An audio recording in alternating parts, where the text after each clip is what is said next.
നമസ്കാരം. വിവാഹ തടസ്സം തടസ്സപ്പെടുത്തുന്നുവോ? വിവാഹ തടസ്സം മകൻ്റെയോ അല്ലെങ്കിൽ മകളുടെയോ പ്രത്യേകിച്ച് പെൺമക്കളുടെയൊക്കെ വിവാഹം സമയത്ത് നടക്കാതെ വരുമ്പോൾ മാതാപിതാക്കൾ ഏറ്റവും കൂടുതൽ ബുദ്ധിമുട്ടുന്നത് വിവാഹ തടസ്സമാണ്. അതിന് പരിഹാരങ്ങൾ പലതും ഉണ്ട്.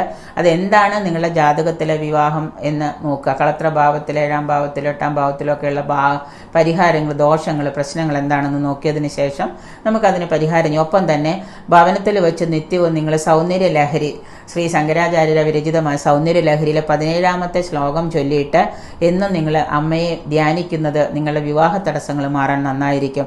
ദേവി മഹാത്മ്യം 41ാം അധ്യായം വെള്ളിയാഴ്ച ദിവസം എല്ലാ വെള്ളിയാഴ്ചയും തുടർച്ചയായിട്ട് പാരായണം ചെയ്യുക. ഇത് വിവാഹം നടക്കാത്ത പെൺകുട്ടികളാണെങ്കിൽ അവർ നിരന്തരമായിട്ട് സൗന്ദര്യ ലഹരി 17ാം ശ്ലോകം ചൊല്ലി അമ്മയെ ധ്യാനിക്കുന്നത് നിങ്ങളുടെ വിവാഹ തടസ്സങ്ങൾ മാറി പെട്ടെന്ന് നിങ്ങൾക്ക് വിവാഹയോഗം വരാനായിട്ട് സാധ്യമാകുന്നതാണ്.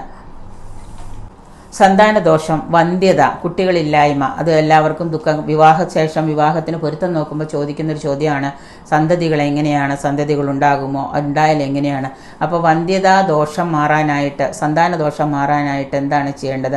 വ്യാഴാഴ്ച ദിവസങ്ങളിൽ സന്താനഗോപാല മൂർത്തിയെ നിങ്ങൾ ആരാധിക്കുക, സന്താനഗോപാല മന്ത്രം ജപിക്കുക, സന്താനഗോപാല ഹോമം ചെയ്യുക, സന്താനഗോപാല യന്ത്രം ധരിക്കുക.